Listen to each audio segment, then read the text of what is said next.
24শে December থেকে লেকটাউনে Sreebhumi sporting ক্লাবের উদ্যোগে পৌষ পার্বণ এবং খ্রিসমাস মেলা স্টার্ট হয়েছে।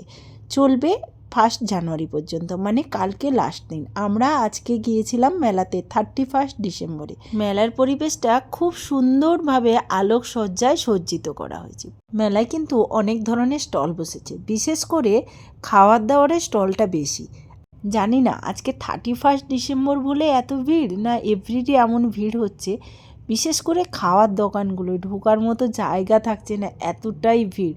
প্রচুর ধরনের কিন্তু মিষ্টির দোকান এসেছে এখানে। যদি আপনি খাদ্যরসিক বাঙালি হন, অবশ্যই এই মেলায় আসবেন। বিভিন্ন ধরনের স্টল বসেছে, পিঠে পুলি থেকে আরম্ভ করে বিভিন্ন ধরনের খাওয়ার দাওয়ার।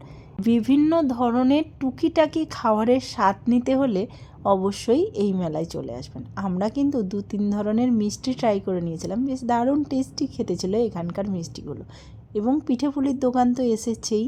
সব কিছু খাওয়ার পরে যদি পান খেতে ইচ্ছে করে, বেনারসের পান তো হাজির। অনেকক্ষণ ধরে তো খাওয়ার দাওয়ার দেখলাম, চলুন এবার একটু গান টান শুনে নিই। অনেক রকমের প্রোগ্রাম হচ্ছে কিন্তু এখানে। ছুটতে রাস্তার মোড়ে দেখে সাহিল মিস করা দোকানিরা লাই ঘড়িতে দম এরপরে কালো কালো ধোঁয়া স্কুল বাসে করে। একটু গান শুনেই যখনই ভাবলাম চিকেন উইংসে কামড় দেব, তখনই দেখি স্টেজে সুজিত বসু হাজির। তো ছুটে চলে গেলাম ওই ভিডিওটা। তার সম্বন্ধে কিছু বলার নেই, কিন্তু আমাদের একটা শাকিল আনসারি আছে, সল্টলেক স্টেডিয়ামের প্রথম প্রোগ্রামটা ওকে আপনি ইন্ট্রোডিউস করেছেন, প্রথম ট্যুরিজম ফেস্টিভ্যালে ইন্ট্রোডিউস করেছেন। তারপর আমাদের প্রোগ্রামও করেছে একটা শাকিল আনসারির জন্য, অনেক বছর ধরে আমি হলাম আপনারই আবিষ্কার, এর জন্য জানাই আপনাকে নমস্কার। তাই হোক না কি জোরদার।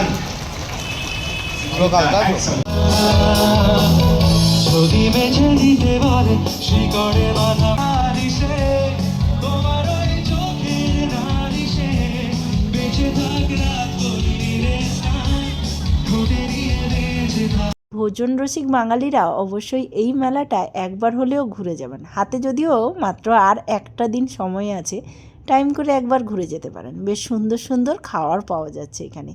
খাবারের সাথে সাথে আরও কিছু কিনতে চাইলেও এখানে কিন্তু ছোট্টখাট্ট দোকান বসেছে। তো চলুন অন্যান্য দোকানগুলো একটু ঘুরে দেখা যাক।